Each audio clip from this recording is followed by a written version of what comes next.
आचार्य या प्रकरणाची यादी आपण 177 वचने पाहिलेली आहेत। मागील वचनामध्ये संन्यास या शब्दाची व्याख्या स्वामींनी सांगितलेली आहे।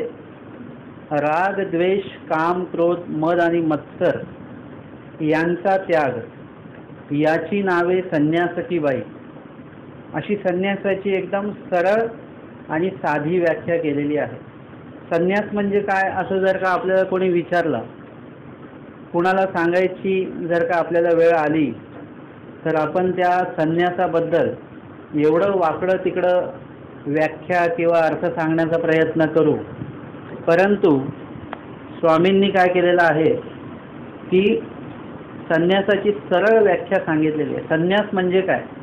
राग, द्वेष, काम, क्रोध, मद आणि मत्सर असे षडरिपू म्हणजे 6 प्रकारचे दोष स्वामींनी सांगितलेले आहेत। आणि यांचा त्याग जर का तुम्ही केला, मग तुम्ही संसार विभागामध्ये असाल, तिथे जर का तुम्ही हा प्रयत्न केला, स्वतःच्या क्रोधावर, द्वेषावर असे जे काही षडरिपू सांगितलेले आहेत, यांच्यावर जर का तुम्ही नियंत्रण करू शकले संसारामध्ये, तर तो संन्यासच आहे एक प्रकारे। आपल्याला बघा, संसारामध्येच काही किंवा प्रपंच करणारे काही लोक असे भेटतात की ते जे एकदम सात्विक असतात, त्यांना भेटल्यानंतर म्हणजे त्यांना बहुतांशी लोक संत वगैरे असं बुवा म्हणून असं त्यांना हाक मारतात, कारण की ती व्यक्ती एकदम साधी, सरळ आणि सात्विक असते, धार्मिक असते, अध्यात्माशी जोडलेली असते। म्हणजे अर्थातच राग, द्वेष, काम, क्रोध आणि मदमत्सर यांच्यापासनं काही अंशी का होईना ती दूर असते। अशा व्यक्तीला जर का ब्रह्मविद्या नावाचं भंडार जर का मिळालं, तर काय होईल, अजून त्याच्या त्या गुणाला अजून पैलू पडतील आणि खऱ्या अर्थाने जो संन्यास परमेश्वराला अपेक्षित आहे, त्या संन्यासाच्या दिशेने त्यांची वाटचाल होऊ शकते। आणि म्हणून मागील वचन आपण हे झालेलं आहे, त्याच्यामध्ये स्वामींनी संन्यासाची व्याख्या सांगितली। आता हा जो षडरिपूंचा त्याग आहे, हा कशामुळे होतो बरं?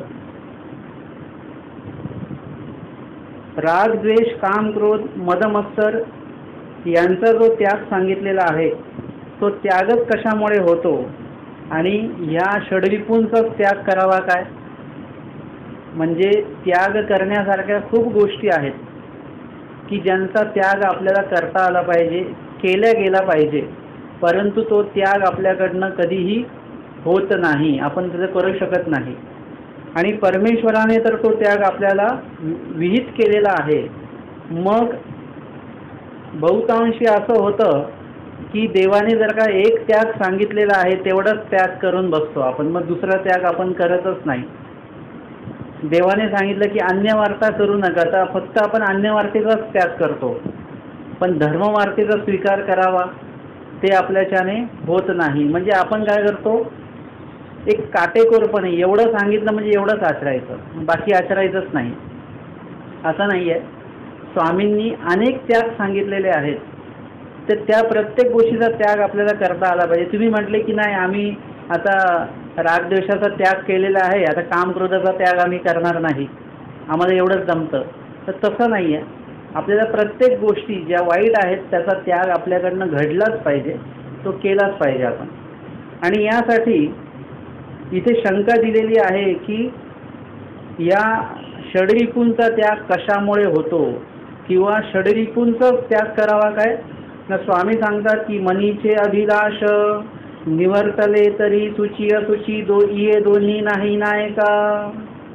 आचार्याचं 178वं वचन आज आपण घेतो आहोत।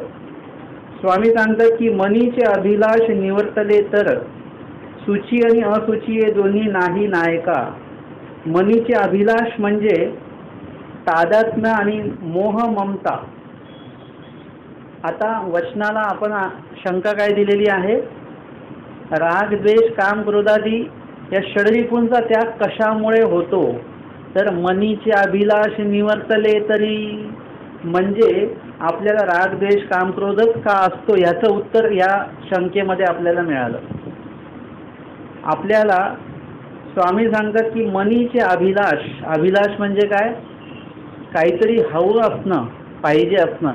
आपलं जीवन जे सुरू आहे ना ते काहीतरी पाहिजे आहे या तत्वावरच आपलं जीवन पुढे पुढे चाललं आहे.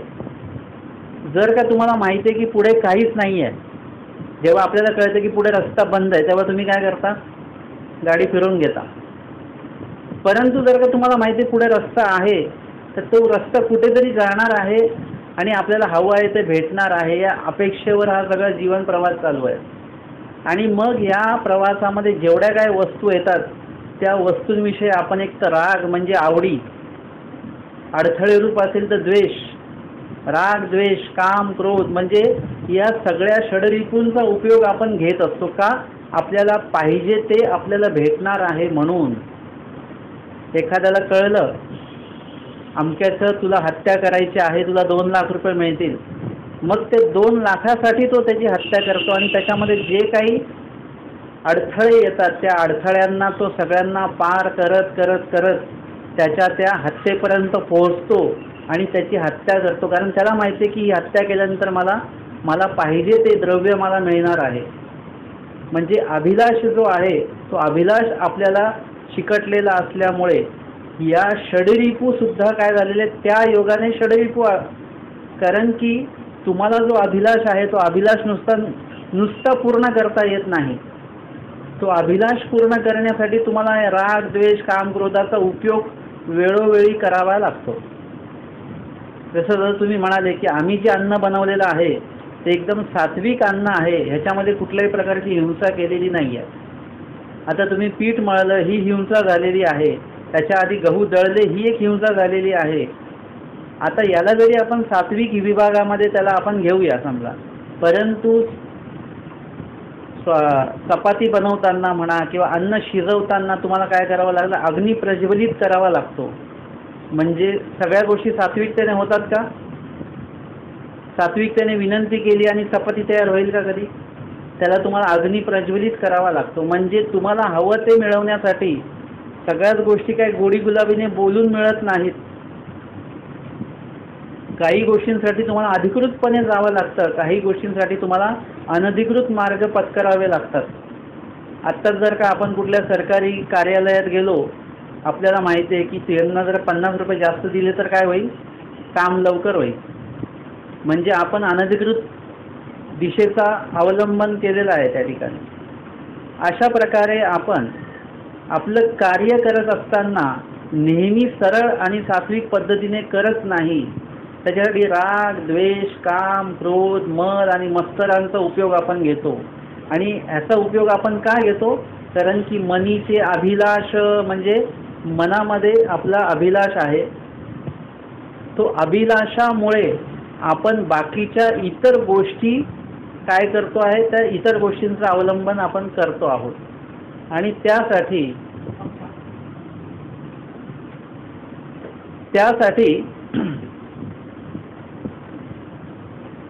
मनीच्या अभिलाषासाठी जर का आपण एवढं झटतो आहोत तर स्वामींनी काय केलेलं आहे की ते मनीचा जो अभिलाष आहे तो अभिलाषच आपल्याला काढून टाकायला लावला.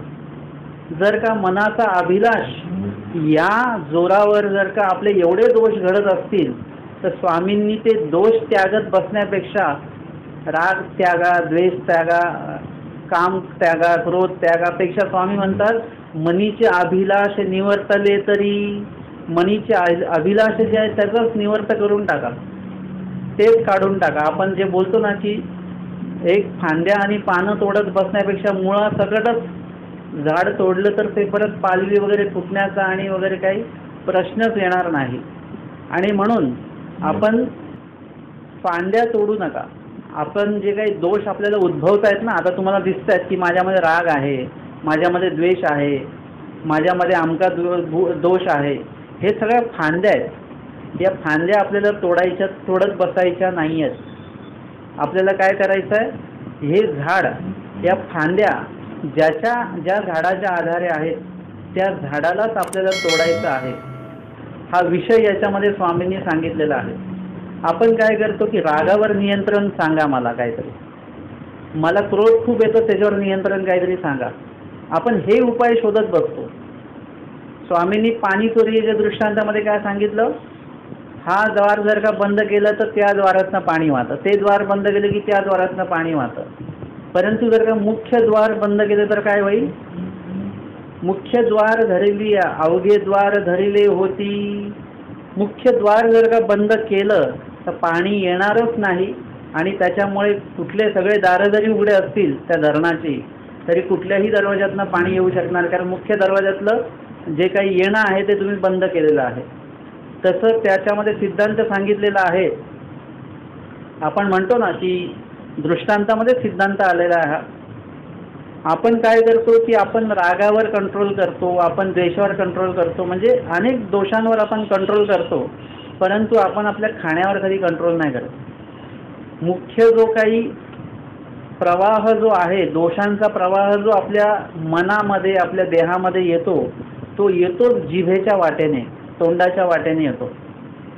आपल्या जर का काही खायचं असेल मग आपण अशा ठिकाणी जाऊन खातो की जिथे नपाळता असेल, तिथे काही हिंसा घडलेली असेल, तिथे काही विकल्पजनित गोष्टी असतील, असं आपण काहीही लक्ष न देता तिथे आपण ते खायला सुरुवात करतो. आणि त्यातनं तुम्ही जर का हिंसक ठिकाणी जर का ते खाल्लेलं असेल तर त्या ठिकाणी काय होईल, हिंसा तुमच्या मनामध्ये येईल. ते खाल्लं की तुम्हाला अचानक कुणाशी तरी भांडण करायचं हे आठवतं. तुम्हाला एवढे दिवस माहितीच नाही आहे, आठवत नाही आहे की तुम्हाला त्याच्याशी भांडायचं आहे, आणि नेमक्या ठिकाणी तुम्ही जेवलात की तुम्हाला आठवतं की मला ह्याच्याशी भांडण करायचं आहे. तुम्हाला अमक्याविषयी एकाएकी त्याची आठवण येते आणि त्याच्याविषयी राग उफाळून येतो. म्हणजे हे कशामुळे होतं, हे त्या ठिकाणी आपण आपल्या जिव्हा इंद्रियाला संयमित ठेवलं नाही आणि त्याच्यामुळे आपण कुठेही अन्न ग्रहण करतोय आणि अन्न ग्रहणाच्या माध्यमातून ते अन्न असेल किंवा ती भूमी असेल या सगळ्याचा प्रभाव आपल्या मनावर होतो आणि मनामध्ये मग काय होतं, अभिलाष निर्माण होतात. हे अमकं माझं आहे, ते तमकं मला पाहिजे, हे अमकं माझं कोणीतरी घेतलेलं आहे हिसकावून. ह्या सगळ्यांचे अभिलाष मनामध्ये निर्माण होतात आणि मग त्याचा तो कोणाला जन्म देतो, रागाला, द्वेषाला. म्हणजे बघूया, आधी आपण काय करूया, गोडी गुलाबीने बोलून बघूया, नाही का. तो गोडी गुलाबीने ऐकत नाही, मग त्याच्याविषयी द्वेष निर्माण होतो. मग पुढे क्रोध वगैरे हे सगळं कार्यरूप होत असतात. म्हणजे एक चूक जी असते आपली ती अनेक चुकांना काय करते, निर्माण करत असते. जसं स्वामींनी सांगितलं, विधी करिता अविधी परिहरे, विधी करिता विधी स्फुरे, परंतु अविधी करिता काय होणार, अविधी अविधी ते प्रसवे, आणि अविधी तो पुरुष धर्मापासून जाय. किंवा छोटा अविधी असतो तो मोठ्या अविधीला जन्म देत असतो, मोठ्या अविधीला निर्माण करत असतो, मोठा अविधी त्याच्यापेक्षा मोठ्या अविधीला निर्माण करत असतो, आणि अशामुळे पुरुष धर्मापासून जातो. हे सर्व कशाशी निगडीत आहे, तुमच्या मनाशी निगडीत आहे. म्हणजे ज्या काही गोष्टी आवश्यक असतात, अनावश्यक असतात वगैरे, हे सगळ्यांची बैठक कुठे होते, या सगळ्यांची मिटिंग तुमच्या मनामध्ये होत असते. आपण जेव्हा बोलतो ना की मी विचार करतो, विचार करतो म्हणजे कुठे विचार करता, कम्प्युटरवर, मोबाईलमध्ये विचार करता का तुम्ही? किती जग पुढे जाऊ, किती डिजिटल हो, विचार जो तो कुठे करतो, मनात, मनातच विचार केला जातो. आणि हे सगळे मनामध्ये गोष्टी ठरतात आणि आपलं मन म्हणतं आपण का सोडायचं आपलं, भले आपण काय ते आपल्या उपयोगी नाही आले तरी चालेल. म्हणजे कोणी जर का काहीतरी वाटतंय, तुमचं पोट भरलेलं आहे, तुम्हाला खायचं पण नाही आहे, तरी पण घेऊन या, का आपण सोडायचं आपलं, अरे पण वाया जाईल ते, हां गेलं तर गेलं, आपण आपलं आणायचं. म्हणजे मनीचा अभिलाष असा आहे ना, तो तुम्हाला काही पण करायला भाग पाडतो. म्हणून आपल्या मनावर खूप नियंत्रण ठेवणं खूप गरजेचं आहे. तुम्ही जर का ते ठेवू शकले नाही, दृष्टांताच्या सिद्धांतामध्ये तेच सांगितलेलं आहे की तुम्ही काय करा, तुमच्या जिभेवर नियंत्रण ठेवा. जिभेवर नियंत्रण असलं तर सर्व इंद्रियांवर आपोआपच नियंत्रण येईल. तसं मनावर नियंत्रण ठेवा. मनावर नियंत्रण असेल तर बाकीच्या सगळ्या दोषांवर आपोआप नियंत्रण येईल तुमच्या. काही कठीण नाही आहे ही गोष्ट, एकदम सोपी गोष्ट आहे. तुम्हाला जेव्हा कधी एखाद्या विषयी द्वेष निर्माण झाला तर तुम्ही काय करा, तेवढ्या वेळामध्ये दुसरं काहीतरी काम शोधून काढा, त्याच्यामध्ये मन लावा. 1 तास गेला की नंतर तुम्ही त्या व्यक्तीविषयी किती पण द्वेष घेण्याचा प्रयत्न करा, तुम्हाला तो द्वेष तसा मगासारखा येणारच नाही. तुमचं एखाद्या व्यक्तीशी भांडण आहे तर तेवढ्या वेळात तुम्हाला एवढा राग येतो की तुम्ही पार म्हणजे दगड घेऊन त्याच्या डोक्यात टाकाल, एवढा राग असतो. त्याला तुम्ही काय करा, 2 ते 3 तासाचा वेळ जाऊ द्या, 1 दिवसाचा वेळ जाऊ द्या, 8 दिवसाचा वेळ जाऊ द्या, त्याच्यानंतर तुम्हाला तसा राग येणार नाही जो मगाशी होता किंवा 8 दिवसा पहिले होता. हे काय आहे, मनाशी निगडीत या सगळ्या गोष्टी आहेत आणि मनाला या गोष्टी पाहिजे असतात. मला राग पाहिजे, मला द्वेष पाहिजे, मला क्रोध पाहिजे, हे सगळं मनाला पाहिजे असतं त्या टायमाला. मला हे आमचं खायला पाहिजे आणि हा जो काही अभिलाष आहे, या अभिलाषाशी निगडीतच सगळ्या गोष्टी घडत असतात. आणि म्हणून स्वामी सांगतात की मनीचे अभिलाष निवर्तले तरी सुची असुची हे दोन्ही नाही नाही का. म्हणजे हे सगळं तुमच्या मनाचा खेळ आहे. हे सुची आणि असुची, पवित्र आहे हे अपवित्र आहे, हे उच्च आहे हे नीच आहे, हे योग्य आहे हे अयोग्य आहे. ही जी काही निवड आहे, हा काळा आहे हा गोरा आहे, हा अमक्या जातीचा आहे हा तमक्या जातीचा, ही निवड कशी असते, ही तुमच्या मनाशी निगडीत आहे. तुमच्या मनाने एक जर ठरवलं, जसं आता आम्ही त्या दिवशी एका आश्रमामध्ये औषधं घेऊन गेलेलो सगळी, म्हणजे ज्यांना कुठली औषधं लागतात ते औषधांची नावं आम्ही घेतली आणि त्या कंपनीचीच औषधं घेऊन आम्ही तिथे दिली. त्यांना आम्ही म्हटलो अजून कोणी आहेत का पेशंट. ते म्हणाले आमच्याकडे आहेत पेशंट, वयस्कर आहेत, परंतु त्यांचं असं आहे की जरी तुम्ही त्यांना 30 गोळी आणून दिली, 30 स्पेलिंग आहे, 30 पॉवर आहे, 30 कंपनी आहे, परंतु जर का कंपनीचा आधीच्या गोळ्यांवर जर का लाल रेष असेल आणि आत्ता जर का तुम्ही निळी रेष असली आणून दिलं तर ते घेणार नाहीत. म्हटलं का, कंपनी तर तीच आहे, सगळं तेच आहे. म्हणजे सगळं तेच जरी असेल तरी त्यांच्या मनामध्ये ते ठसलेलं आहे की मी जे गोळा घेतो त्याच्यावर लाल रेष आहे. तर मागच्या वेळेस आम्ही एक दुसरी स्ट्रीप, ती स्ट्रीप आणलेली, परंतु त्याच्यावर वेगळ्या रंगाची हे होती, रेष होती, तर ते म्हणाले ही नको मला. म्हणजे हे काय आहे, मनाशी निगडीत आहे ना ते. आपण एक ठरवून टाकलेलं आहे की ही वस्तू जी आहे ती मला आवडत नाही. पुन्हा जर का तुम्ही कारल्याची भाजी दिली तर ते नाव ऐकूनच म्हणतात नको, मनीचे अभिलाष आहे आणि ते तुम्ही निवर्तवून टाका. जर का ते निवर्तवून टाकलं मग तुम्हाला कारल्याची भाजी वाढव नाही तर बटाट्याची भाजी वाढव, तुम्हाला त्याच्यामध्ये काही फरक नाही वाटणार. भाजी हे कॉमन आहे, हे समान आहे. आता चवीच्या बाबतीमध्ये म्हणाल तर सगळ्या चवी तुम्ही खाल्ल्या पाहिजेत. तुरट चव, खारट चव, तिखट चव, कडू चव, सगळ्या चवी ज्या आहेत आपल्या शरीरामध्ये गेल्या पाहिजेत आणि त्याची आपल्याला सवय असणं गरजेचं आहे. जर कोणी मला जर का म्हणालं की नाही मला हे आवडत नाही, मी त्यांना म्हणतो एखादी गोष्ट जर का चविष्ट असेल तर ती आवडणं नावडण्याबद्दल काही प्रश्नच येत नाही. आता काही गोष्टी असतात ज्या चविष्ट नसतात परंतु त्या उपयुक्त असतात, गुणकारी असतात. मग त्यावेळेस ते तुम्हाला काय केलं पाहिजे, तुम्ही ते ग्रहण करता आलं पाहिजे तुम्हाला. का, कारण की ते तुम्हाला ते उपयुक्त आहे म्हणून. आता हे कशाशी निगडीत आहे, हे मनाशी निगडीत आहे. महागाईसांना असं वाटायचं की मी जर का ते तूप खाल्लं नाही तर माझं पोट दुखेल, असं त्यांना वाटायचं. मग स्वामींनी म्हटलं की असं काही नाही आहे, आजपासून तूप खायचं नाही, आणि ते तूप बंद झालं. त्यांचं काही पोट दुखलं नाही, काय नाही. मग त्यांना कळलं हे तर माझ्या मनाचाच फक्त खेळ होता, माझ्या मनाला तसं वाटत होतं. आणि ते एकदा जर का निवर्तलं म्हणजे तुमच्या मनाची शंका, मग आपण बोलतो ना तुमच्या मनातलं फिटलं का, आता गेलं का तुमच्या शंका तुमची काय होती याबद्दल, या वस्तूबद्दल. आपण म्हणतो हो मला भीती होती परंतु काय तसं काय नाही. नंतर आपल्याला वाटतं की नाही.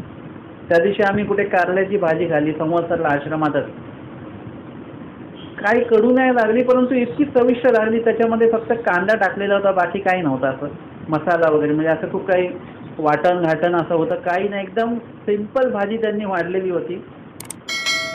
समजा मला तर सवय आहे, कडू पण खातो मी नाही म्हटलं नाही, घेतली ती आणि ती एवढी चविष्ट लागली म्हणजे मी काय केलेलं आहे की कारलं हे कडू असतंच बरं का. मी असं काय त्याची कल्पना करत नाही की ते गोड असतं म्हणून.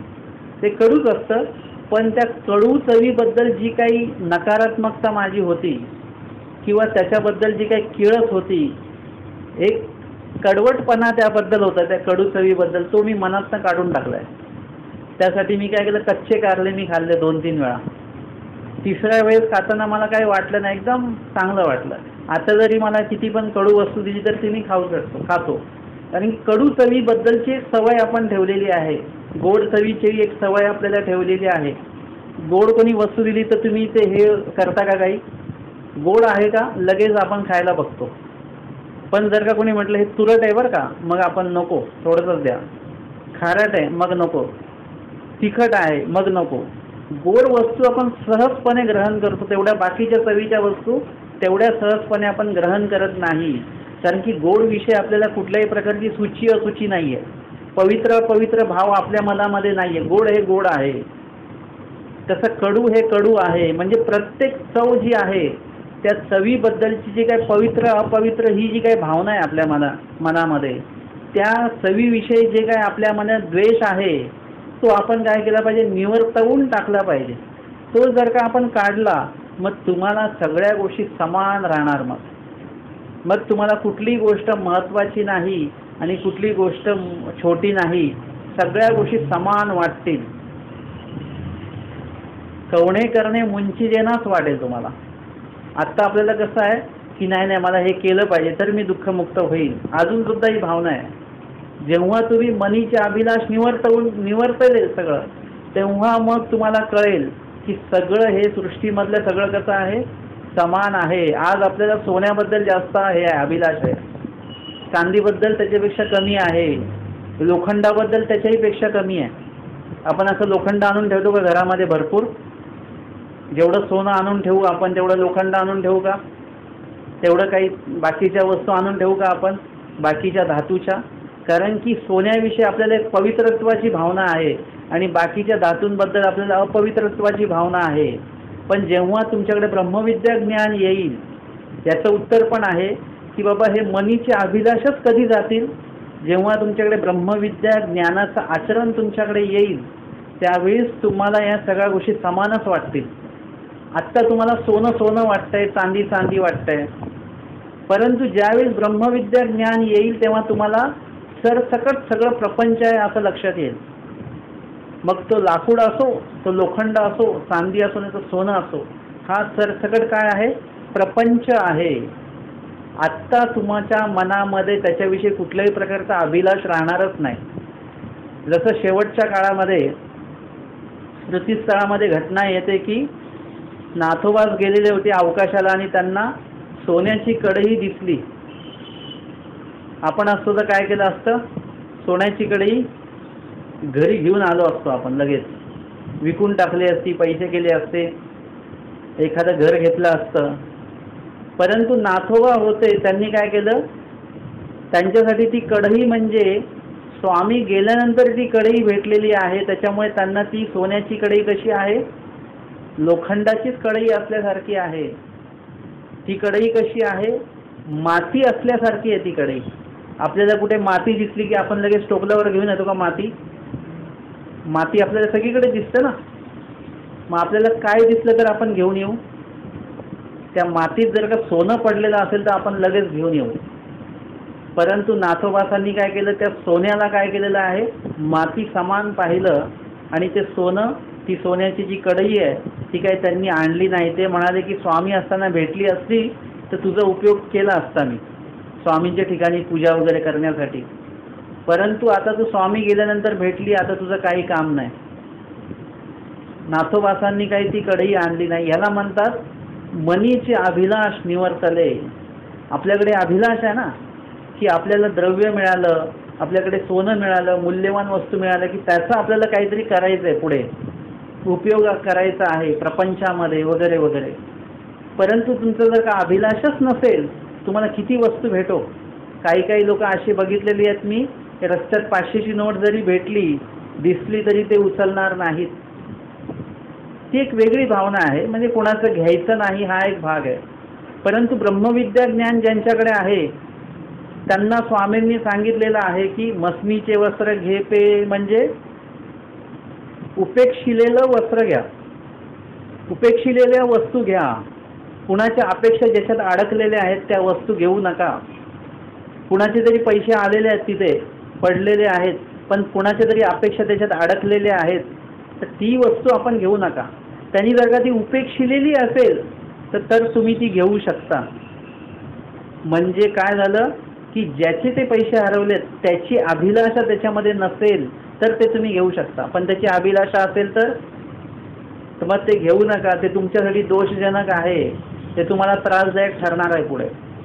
आणि म्हणून या सगळ्या प्रमाणातनं आपल्याला दिसतं की नाथोबासांची अभिलाषा त्याच्यामध्ये नव्हती, कारण की त्यांना त्या कढईचं पुढे काही वाढवता करायचं नव्हतं, काही त्यांना काही उपयोग करायचा नव्हता. अभिलाषा हा त्यांच्यासाठी वैयक्तिक असं काहीच नव्हतं, कारण की त्यांना सगळं समान होतं. आमचे स्वामी गेले का मग आता सगळं समान आहे, आता काय मिळवायचं नाही आणि काय गमवायचं नाही. कारण स्वामी गमवले, खूप काहीतरी मोठं आपण गमवलं, आणि आता जर का काही कमवायचं असेल तर देवालाच कमवायचं आहे, जे देवालाच मिळवायचं आहे, याच्या वेगळं काही कमवणंच नाही आहे. ही एक मोठं त्यांनी आपलं साध्य निश्चित केलेलं आहे. त्याच्यामुळे या ज्या काही प्रपंचामध्ये दृष्टपर वस्तू तुम्हाला दिसतात त्या कुठल्याही वस्तूंविषयी नाथोबासांचं अभिलाषत्व नाही आहे. ते अभिलाषा जो प्रकार आहे तो निवर्तलेला आहे, आणि तो निवर्तला की त्याला म्हणतात राग द्वेष काम क्रोध मद मत्सर यांचा त्याग. तेव्हाच घडू शकतो जेव्हा तुमच्या मनामध्ये कसली अभिलाषाच नाही आहे.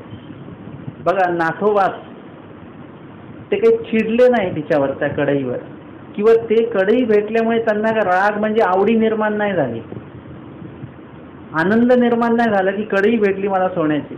कारण की या दोन्ही गोष्टी आहेत. षडरिपूंचा त्याग कोण करू शकतो? ज्यांनी मनीचे अभिलाष ज्यांचे निवर्तलेले आहेत ते. मनीचे अभिलाष निवर्तले ज्यांचे, त्यांना काय म्हणावं ना, त्यांना संन्यासी म्हणावं. म्हणजे ह्या गोष्टी कशा अन्योन्य संबंधित आहेत, एकमेकाशी त्या पूरक आहेत. हे असेल तर मग हे घडणार, आणि हे घडलेलं आहे का मग तुम्ही हे आहात, असं बरोबर ते जोडल्या गेलेलं आहे. आणि म्हणून खूप काही प्रयत्न करण्याची गरज नाही आहे. हे सोडा ते सोडा ते सोडा, 10 वस्तू सोडण्यापेक्षा एकच वस्तू सोडा. जसं 10 छोट्या छोट्या फांद्या तोडण्यापेक्षा त्या 10 छोट्या छोट्या फांद्या ज्या एका फांदीवर आधारित आहे ती फांदी तोडा. अर्थातच वास्तविक जाऊन झाड वगैरे तोडायचं नाही आहे, कारण की ही सुद्धा एक हिंसाच आहे. आपल्याला जे काही मनाचं जे काही वृक्ष आहे त्या मनाच्या वृक्षाला जे काय अनुपयुक्त ज्या काही गोष्टी तिथे अंकुरित झालेल्या आहेत त्याच गोष्टी आपल्याला बाजूला काढता आल्या तर काय होणार आहे की राग द्वेष काम क्रोध मदमत्सर ह्याच फांदीच्या सगळे पानं आहेत, त्या ह्याच झाडाच्या या सगळ्या फांद्या आहेत. हे आपोआपच त्याच्यातनं त्याचं निवर्तन होणार आहे. आणि ते झाल्यानंतर सुची असुची दोन्ही नाही नायका, म्हणजे तुमच्यामध्ये उच्च नीचत्वाचा जो भेद आहे तो अजिबात राहणार नाही. आजही आपण उपदेशी जरी असलो तरी आपण म्हणतो की ते का, ते आमच्या जातीचे आहेत, ते आमच्या जातीचे नाहीत, आम्ही मोठ्या जातीचे आहोत, आम्ही वेगळे आहोत, आम्ही अमक्या भागाचे आहोत, तेच अमक्या भागाचे आहेत. आज सुद्धा आपल्याकडे उपदेश घेऊन आपल्यामध्ये हीच भावना निर्माण आहे. आणि इथे स्वामी सांगतात सुची असुची दोन्ही नाही नायका. आपण या पंक्तीत बसतोय का? आपण नाही बसत. आपण माणूस म्हणजे कोण भेटल्यानंतर आपण आधी त्यांना आडनाव विचारतो. का विचारतो माहिती आहे आडनाव? कारण की जे काही जुने लोक आहेत त्यांना आडनावावरूनच कळतं की हे कोण आहेत, तो शोध घ्यायचा असतो, त्यांच्या आडनावाचा शोध नसतो घ्यायचा. हां, जर का तुम्ही आडनाव विचारताय कशासाठी, नाव माहिती होण्यासाठी म्हणून, तर मग तो एक भाग वेगळा आहे. परंतु तुम्ही त्यांची जात पात याच्यापर्यंत पोहोचण्यासाठी तुम्ही नाव गाव वगैरे सगळं विचारत असाल तर ते ब्रह्मविद्या ज्ञान कमी असल्याचं लक्षण आहे बरं का ते. कारण इथे सांगितलेलं आहे की मनीचे अभिलाष निवर्तले नाही, निवर्तले अजून. मनामध्ये अनेक दोषरूपी अभिलाष अजूनपर्यंत तसेच आहेत, म्हणून आपल्याला हे पवित्र वाटतंय ते अपवित्र वाटतंय. हे शौच वाटतंय ते अशौच वाटतंय. म्हणजे हे काय आहे सगळं, ह्यामध्ये आपण जडलेलो आहोत अजून. आणि यासाठी काय केलं पाहिजे, मनीचे अभिलाष आपल्याला काढून टाकता आले पाहिजे. आता मनीचे अभिलाष जे आहेत या ठिकाणी सांगितलं की मनाच्या अभिलाषाची निवृत्तीच कशाने होते. मगाशी सांगितलं की राग द्वेष काम क्रोध मद मत्सर यांचा जर का त्याग केला तर तो संन्यास आहे. परंतु संन्यासच कशामुळे होतो किंवा राग द्वेषांचा त्यागच कशामुळे होऊ शकतो, तर मनाचा अभिलाष जो आहे त्याचा निवर्तन करा. ते निवर्तल्या की तुम्हाला सूची असूची म्हणजे संन्यास वगैरे सगळं ते घडणार आहे. तर आता इथे आपण बघूया की मनीचे अभिलाषच कशाने निवर्तत बरं.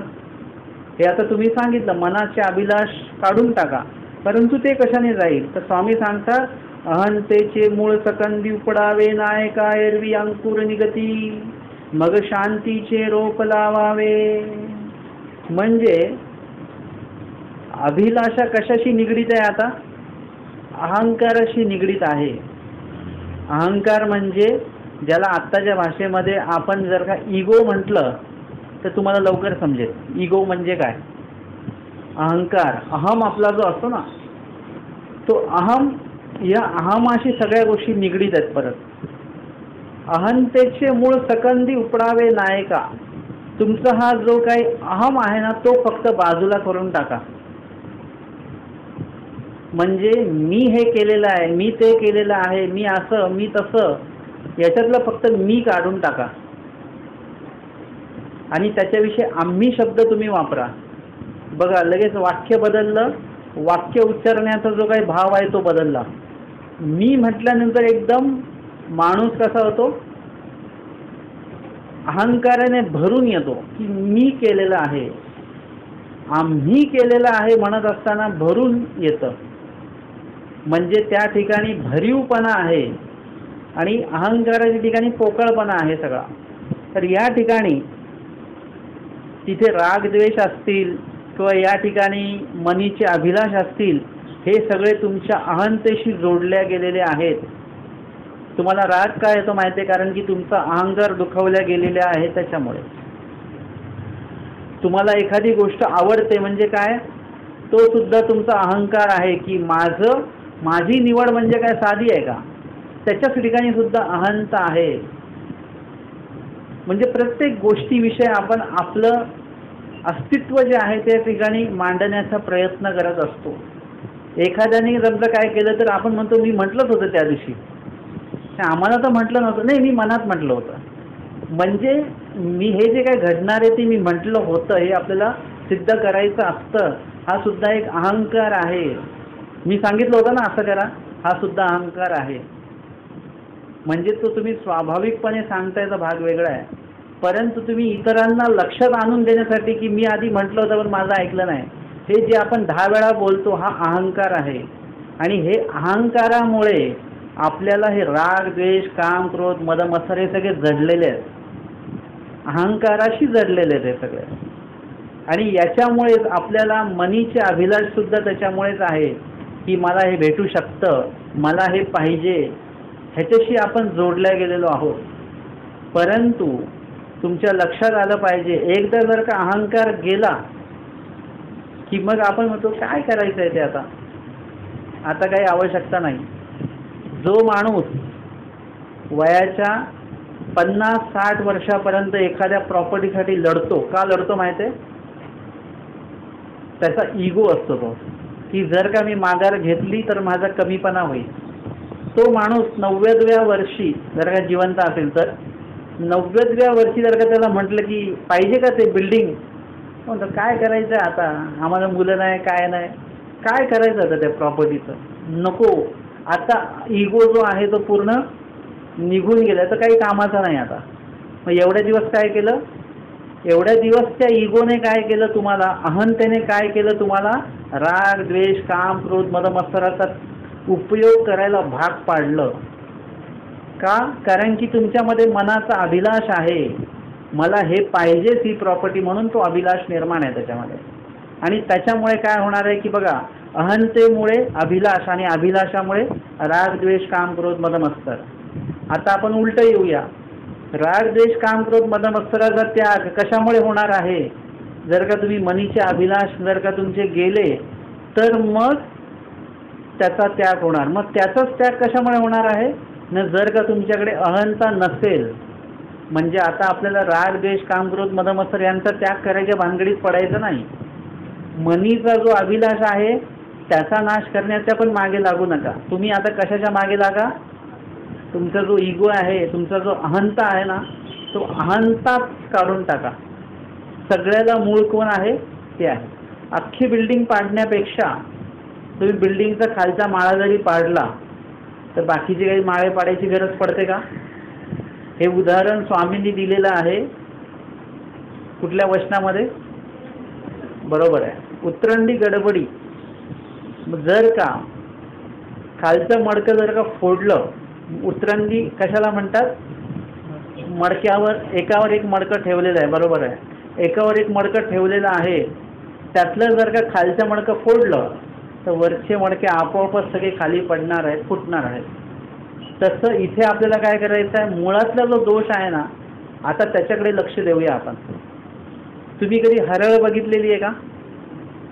कुठे असते? याच्यावर असते ना, अंगणामध्ये वगैरे आता असतात ना, हरळ म्हणतात त्याला, हरळ गवत असतं ते. आम्हाला संवत्सरला मामाजींनी सांगितलं की तुम्ही पूर्ण हरळ साफ करून टाकली, विळ्यानेच ते काढावं लागतं.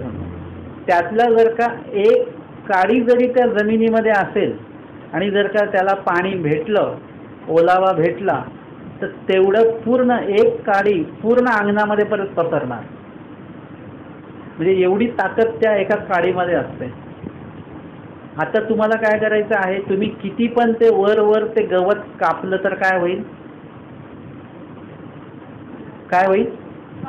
वाढणारच आहे. किती पण कापा तुम्ही, ते वाढणारच आहे, वाढणारच आहे. मग तुम्हाला काय करावं लागेल? ते गवत मुळासकट काढावं लागेल. म्हणजे आता तुम्ही त्याचे मुळासकट काढण्याच्या आधी त्याचे पानं कापत बसाल का? जर का तुम्हाला मुळापासून काढायचंच आहे तर त्याचे पानं परत कापायची गरज नाही. त्या गवताचे जे काही छोट्या काड्या असतील ते काही कापायची गरज नाही आहे. कारण की तुम्ही त्याच्याही भीतरात जाऊन त्याचं मूळच काढून टाकताय. एकदा मूळ काढलं की ते झाड आता कायमस्वरूपी गेल्यातच जमा आहे समजा. तसं आपण फक्त त्याच्यावर कंट्रोल करतोय की रागावर कंट्रोल करायचा आहे, द्वेषावर कंट्रोल करायचा आहे. माझ्या मनामध्ये कुठल्याही अभिलाषा नको आहेत म्हणून आपण प्रयत्न करतोय. परंतु मुळात दोष कुठे चालू आहे? तुम्ही काय करता आहात की जो धूर येतोय त्याला बाहेर काढण्यासाठी प्रयत्न करताय. पेक्षा तुम्ही काय करा, धूर जिथून येतोय ते धूर येण्याचं ठिकाणच तुम्ही काय करा, बंदिस्त करून टाका किंवा ते धूर येऊ नये म्हणून तो उपाय करा. तर बाकीचे तुम्हाला उपाय करायची गरज नाही आहे. आणि म्हणून या ठिकाणी स्वामी सांगतात की अहंतेचे मूळ सकंती उपडावे नाही का. अहंतेचे म्हणजे अहंकाराचे जे मूळ आहे, या अहंकार आपल्याला इतक्या ठिकाणी अडथळारूप होतो आहे. म्हणजे मला पोथीला जायचं नाही आहे, हा सुद्धा एक हे आहे की मला नाही जायचं. कोणी जर का सांगितलं एवढा पाठांतर करा, आम्ही कशाला करू पाठांतर? आम्हाला काय वेळ आहे का? हे आहे का? ते आहे का? त्यांना काय सांगायला पाठांतर करा म्हणून? इथे सुद्धा इगो आहे, अहंकार आहे हा. कोणी जर का सांगितलं 15 गाठ्या करा, हां आम्हाला वाटतील तेवढ्या आम्ही करू, अहंकार आहे हा. हा अहंकार तुम्हाला वाईट गोष्टींकडे जाण्यापासून जर का अडथळारूप होत असेल तर चांगली गोष्ट आहे, परंतु चांगल्या गोष्टींसाठीच अडथळा होतो.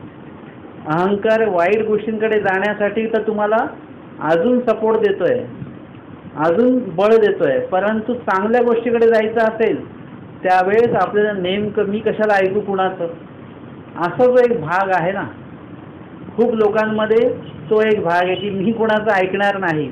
आपण जर का त्यांना एक वाक्य चांगलं सांगितलं तर ते आपलं 10 वाक्य उलटे विचारणार. जर का आपण त्यांना विचारलं काही का पाठांतर केलं का, का बरं अहो पाठांतर केलं का, हो की नाही, बघ याचं उत्तर ते आहे. पण तो आपल्याला 2 प्रश्न आगाऊ विचार, तुम्हाला काय करायचं आहे. हा जो काही भाग आहे हा तुम्हाला तुमच्या प्रगतीकडे नेणारा नक्कीच नाही आहे. आणि मी तर अशा म्हणजे हे जर काय उलटे उत्तरं असतील किंवा त्याच्यामधनं द्वेष निर्माण करणारे जर काय उत्तरं असतील तर अशा व्यक्तीचा सरळ त्याग करून टाका, बाजूला करून टाका त्या व्यक्तीला. त्या व्यक्तीला आपल्यासोबत राहू देऊ नका, आपण त्या व्यक्तीसोबत राहू नका. स्वामींनी सांगितलं आपण्या उपद्रव उठी त्याचा संबंध कीजे. कारण की काय होणार त्याच्यामुळे, तो त्याचा अहंकार भजत राहील, तो अहंकार त्याच्या उपयोगात आणत राहील आणि तुमचं चिडचिडेपणा होईल, तुमची अस्वस्थतापणा होईल आणि त्याच्यामुळे तुमचा पण द्वेष वाढेल. तर मी का ऐकून घेऊ याचं? एक शेवटच्या स्टेपला तुमचं वाक्य येणार बरं का, मी का ऐकून घेऊ नेहमीच. म्हणजे तुमचा आता अहंकार जागृत झाला, म्हणजे तुम्ही फक्त स्वतःचाच अहंकार काढून टाका असं नाही आहे. स्वामींनी त्या वचनात सांगितलंय आपण्या उपद्रवठी त्याचा संबंध कीजे, म्हणजे ज्याचा दुसऱ्या कोणी अहंकारी असेल तर त्याच्यापासून पण लांब राहा तुम्ही. कारण की तो काय करेल, तो जे त्याचा अहंकार दाखवेल त्याच्यामुळे तुमचा सुद्धा अहंकार जागृत होऊ शकतो. सकंदी उपडावे नायका म्हणजे काय, ते वास्तविक मुळापासून तो निघतच ते, परंतु याचा अर्थ असा नाही की तो नंतर उद्भवणार नाही, असं नाही. कधी कधी एखादा माणूस दिसलाच नाही आपल्याला तर त्याच्याविषयीचं भांडण आपल्याला लक्षातच येत नाही, परंतु तो दिसल्यानंतर आपल्याला राग उत्पन्न होतो. म्हणजे आपण जो राग त्याग केलेला आहे, संन्यास घेऊन, अनुसरण घेऊन किंवा नाम घेऊन, उपदेश घेऊन जो अहंकार आपण त्यागलेला आहे तो परत उद्भवू शकतो. आणि म्हणून काय केलं पाहिजे, अशा व्यक्तींचा त्याग करा. मी तर मागे सांगितलं ना की आपल्या सोबतच असे लोक ठेवा की जे दोषजनक नाही आहेत, ज्यांचं वागणं उठणं बसणं सगळे बारकाईने तपासा तुम्ही. आजकाल तर असं आहे ना की मी त्या दिवशी ते वाचलं, मी प्रवासामध्ये होतो आणि नेमकंच मला काही पोस्ट आली, त्याच्यामध्ये लिहिलेलं होतं की त्या बाटलीवर जर का पाण्याची बाटली घेतो त्याच्यावर त्रिकोणात 1 नंबर 5 नंबर असे नंबर असतात. 1 नंबर असेल तर ती बाटली यूज अँड थ्रो आहे, ती पाणी प्या आणि फेकून द्या. मी लगेच माझ्याकडे असलेली ती बाटली बघितली पाण्याची, तर त्याच्यावर 1 नंबर होता. मी म्हटलं आता ही बाटली, ही प्लॅस्टिकची बाटली आहे आणि त्याच्यातनं काय होणार की परत तुम्ही त्याच्यात पाणी टाकलं आणि सूर्यप्रकाशाचा योग आला तर काय होणार, त्याच्यातनं विषारी द्रव निर्माण होतं. किती बारकाईने सगळं बघितलं जात आहे ना. आता त्याच्यातनं मी एक चिंतन केलं की एखादा व्यक्ती दोषजनक आहे, त्याचा आपल्याला काय, तो फक्त आपल्या सोबत आहे, तुम्ही असं समजू नका बरं का. म्हणजे मी तुम्हाला उदाहरण थोडंसं वेगळं देईन. आपण प्रवासात चाललेलो आहे बसमध्ये, तुम्हाला उलटी होत नाही आहे, बसमध्ये 50 लोक आहेत, 49 लोकांना उलटी होत नाही आहे, सगळं आनंदी आनंद आहे की नाही. पण जर का त्यातल्या एका माणसाने बसमध्येच उलटी केली तर काय होईल, तुम्हाला त्रास होतो की नाही होत, का तुम्हाला आनंद होतो? काय वाटतं? तुम्ही पहिल्या सीटला बसलेत आणि मागच्या सीटवर जर कोणी उलटी केली तरी पण तुम्हाला त्रास होतो की नाही? 49 जण व्यवस्थित आहे, फक्त एकच माणूस आहे जो त्याचंच त्यांनी वमन केलेलं आहे, तरी तुम्हाला त्रास होतो त्याचा. बरोबर आहे? तसंच आहे की 50 लोकांमध्ये एक जरी अहंकारी व्यक्ती असेल तर तो संपूर्ण 49 लोकांना आपल्या ताब्यात ठेवत असतो. तो काय करत असतो की आपलं हे चालवत असतो त्याच्यामध्ये. मग तुम्ही असं समजू नका की बाबा तो व्यक्ती आपल्याला कधी त्रास देणार नाही आहे, की तो जो भांडतो तो दुसऱ्यांशी भांडतो, आपल्याशी कधीच भांडणार नाही आहे. आता तो जर का चाकू आहे, त्याला धार आहे, तुम्ही म्हटलं की नाही तो नेहमी भाज्याच कापतो, परंतु थोडी नजरचूक झाली तर काय होईल, तुमचं बोटसुद्धा कापू शकतं. तसं अहंकारी व्यक्ती तो बाकीच्यांशी भांडतो, त्याच्या बंदुकीची जर का नळी तुमच्याकडे कधी झाली तर त्याच्या अहंकाराची गोळी तुम्हाला पण लागू शकते. म्हणून आपण काय केलं पाहिजे, नुसतं आपल्यातल्याच अहंकाराकडे लक्ष नाही दिलं पाहिजे, तोच आपण काढून टाकला पाहिजे. पण दुसऱ्याचा अहंकार काढू शकतो का आपण? परंतु त्याला आपल्या बाजूला आपण काढू शकतो. म्हणजे तुम्हाला हे बारकाव्याने बघायचं आहे की कोण माणूस कसं, बोलण्याची पद्धत त्याची कशी आहे, त्याची उठण्या बसण्याची पद्धत कशी आहे, त्याच्या आवडीनिवडी काय आहेत, ह्या सगळ्या तुम्हाला माहिती पाहिजेत. तुमच्या सोबत असणाऱ्या व्यक्तीचे, तुमचा समजा ग्रुप आहे 4-5 लोकांचा, त्याच्या प्रत्येकाच्या आवडीनिवडी तुम्हाला माहिती पाहिजेत. त्यावरून त्याचा स्वभाव असतो, त्याच्यावरून त्याचे गुणदोष असतात. आणि त्याच्यावरून तुम्ही ठरवा की त्याच्यासोबत तुम्हाला राहायचं की नाही राहायचं ते. कारण की तुमचं उद्दिष्ट उत्कृष्ट असलं पाहिजे, उत्तम असलं पाहिजे. आणि जर का तुमच्या त्या उद्दिष्टाला उत्कृष्टतेला जर का तो योग्य ठरत नसेल तर त्याला तिथे ठेवून द्या, त्याला घेऊन चालत बसू नका. नाही तर तुमचा धर्म पण मागे राहील आणि तुम्ही पण गोतावळामध्ये त्यामध्ये येणार. आणि म्हणून कधीही दोषजनक व्यक्ती असेल तर त्यांचा दोष आपण काढू शकत नाही, पण आपण त्याच्या बाजूला व्हायचं आहे. स्वामी सांगतात की अहंतेचे मूळ सकंदी उपडावे नायका. सकंदी म्हणजे कंदासहित. कंद म्हणजे परत काय? सकंद, समूळ, सोटमूळ त्याला बोलतात. म्हणजे एखादं झाड असतं त्याचे असे मुळं दिसतात आपल्याला जे इकडे तिकडे पसरलेले आहेत, असे मुळं दिसतात. परंतु त्या खोडाच्या खाली एक सरळ मूळ गेलेलं असतं, त्याला म्हणतात सोटमूळ म्हणतात. ते पूर्ण सरळ गेलेलं आहे. ते मूळ जोपर्यंत निघत नाही तोपर्यंत ते पूर्णपणे ते झाड नष्ट झालं नाही. तुम्ही वरवर जर का खोड काढून टाकलं त्या खोडाला परत पालव्या फुटणार. ते पूर्ण खोड काढून टाकलं पण ते मूळ तसंच जमिनीत राहिलं तर त्या मुळाला परत अंकुर फुटणारच आहे कधी ना कधी. म्हणजे आपल्याला काय करायचं? सकंदी उपडावे नायका म्हणजे अहंकार हा पूर्णपणे मुळासकट तुम्हाला काढून टाकायचा आहे. का बरं? ना एरवी अंकुर निगती. म्हणजे जसं त्या झाडाला त्याचे एखादं जरी मूळ त्याच्यामध्ये राहिलं तर काय होणार? त्याला परत पाणी मिळाल्यानंतर अंकुर त्याला फुटू शकतो. तैसे या ठिकाणी अहंकाराचं थोडंसं जरी बीज, थोडंसं जरी मूळ, थोडीशी जरी फांदी, थोडंसं जरी काही अंश जर का ते आपल्या अंतःकरणामध्ये राहिला तर काय होणार? एरवी अंकुर निघती. तर ते काय होणार? परत तो वटवृक्ष तयार होऊ शकतो. आणि मग इथे स्वामी सांगतात की अहंतेचे मूळ सकंदी पडावे नायका एरवी अंकुर निगती. मग शांतीचे रोप लावावे. आणि मग ते अहंतेचे मूळ सकंदी उपडून काय करायचं? तेच शांतीचे रोप लावा. म्हणजे तुम्ही तुमच्या मनाचा अहंकार काढून टाकला, हा झाला त्याग. परंतु नुसता त्याग करून चालणार नाही, त्याबदली लगेच तुम्हाला काहीतरी स्वीकारावं पण लागेल. एक दोष त्यागला ना त्याच्याबद्दल लगेच दुसरा काहीतरी गुण तुम्हाला त्या गुणाने ती जागा भरून काढायची आहे. नाहीतर काय होईल? ती जागा कधी रिकामी राहत नाही. आपल्या घरामध्ये कबाड आहे, ते कबाड जर का त्या कबाडाने काय केलेलं आहे? इतकी जागा व्यापलेली आहे. आता ते जर का कबाड तुम्ही बाहेर नेलं तर ती जागा मोकळी झाली का? मोकळी झाली. परंतु सायन्सच्या दृष्टीने मोकळी झाली का ती जागा? हा, हवेने काय केलेलं? ती जागा भरून काढलेली आहे. आपल्याला असं वाटतं की ही जागा मोकळी झाली बरं का, ही आपली दृष्टी आहे. सायन्स म्हणतं नाही, ती जागा हवेने भरून काढलेली आहे. म्हणजे कुठलीही जागा रिकामी राहत नाही. तुम्ही जरी अहंकार काढून टाकला परंतु तिथे लागलीच तुम्हाला काय करावं लागेल?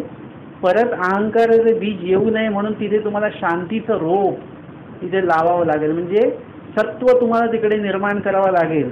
आणि सत्व जर का असेल त्या ठिकाणी तर तिथे परत अहंकार हा येऊ शकणार नाही.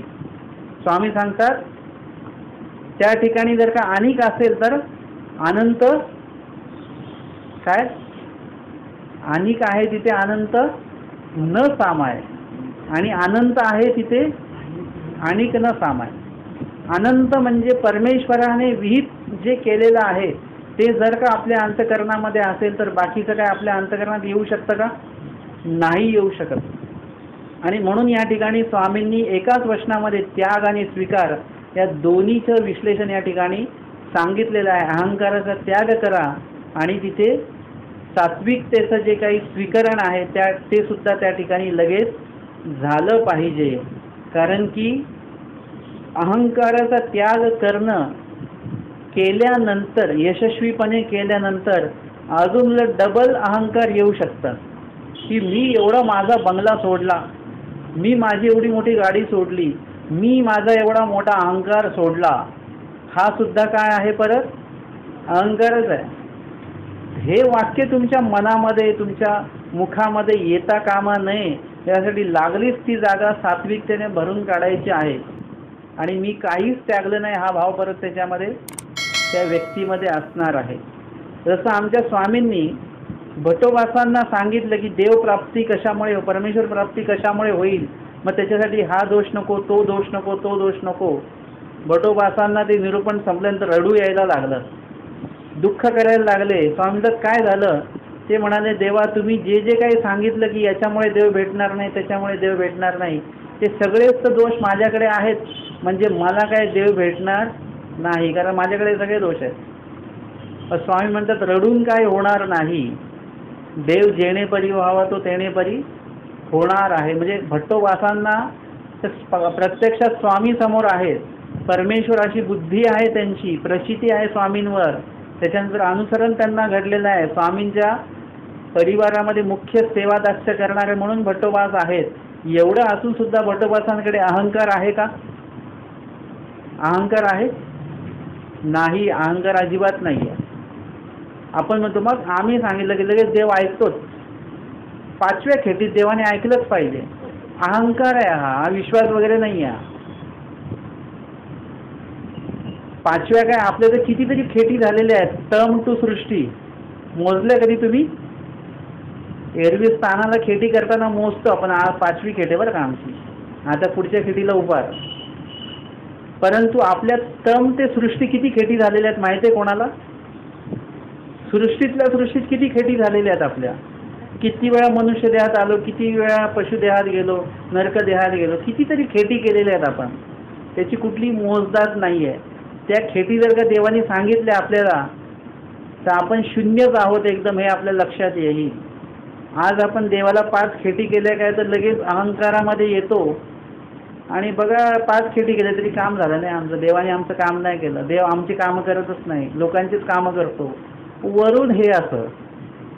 हा सगळा अहंकार आहे. ज्यांच्याकडे विनम्रता आहे ना, ते विनम्र असणारे लोक म्हणजे भटोबासांसारखी आहेत की एवढं सगळं आहे, प्रत्यक्ष परमेश्वर आहे, सन्निधान आहे, ज्ञान आहे, अनुसरण आहे, सगळं असून सुद्धा त्यांच्या मनामध्ये काय चालू आहे, देव मला होणार नाही. का नाही होणार?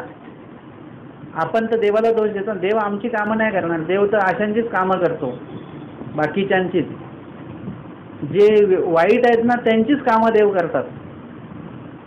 आणि भट्टोबास काय म्हणतात, माझं काम देव करणार नाहीत, कारण की मी कसा आहे, मीच वाईट असल्यामुळे परमेश्वर काय मला होणार नाही, हा भाव त्यांच्यामध्ये आहे. नाग अवयव आहेत, अवयव काय म्हणतात, माझं पापिनीचं परमेश्वर का खातील, कारण की मी कशी आहे, पापी आहे, चांडाळ आहे, त्याच्यामुळे परमेश्वर माझं भोजन स्वीकारणार नाहीत. हे अहंकार शून्यत्वाची ही लक्षणं आहेत, अहंता शून्यत्वाची लक्षणं आहेत की ज्याच्यामध्ये पूर्ण वेळ दोष जो आहे तो स्वतःलाच द्यायचा असतो, परमेश्वराला कधी दोष द्यायचा नसतो. आणि त्याच्यामध्ये सात्विकता आहे, त्याच्यामध्ये कुठलाही तमतम नाही आहे, त्याच्यामध्ये कुठलाही राग नाही आहे, त्याच्यामध्ये कुठलाही द्वेष नाही आहे. त्या दुःखामध्ये सुद्धा काय आहे, सात्विकता आहे. स्वतःला दोष देण्यामध्ये सुद्धा एक सात्विकता आहे. परमेश्वर न भेटण्यामध्ये सुद्धा काय आहे, सात्विक दुःख आहे ते, की ज्याच्यामुळे परमेश्वर अजून जवळ येतात. एखाद्याने जर का परमेश्वर भेटले नाही म्हणून 2-4 लोकांना मारलं, भांडण केलं 4-5 लोकांशी, तर परमेश्वर त्याच्या जवळ येतील का? नाही येणार. म्हणजे ते दुःख किंवा तो राग जो आहे तो सुद्धा सात्विकतेने तुम्हाला व्यक्त करता आला पाहिजे, तेव्हा परमेश्वर काय होणार आहे, आपल्या जवळ येतील. आणि म्हणून आज आचाराची या ठिकाणी आपण वचनं घेतलेली आहेत. मागील 177व्या वचनाचा आपण इकडे संदर्भ घेतला आणि आजच्या सत्रामध्ये आपली 178 आणि 179 वचने आचाराची झालेली आहेत. दंडवत हो.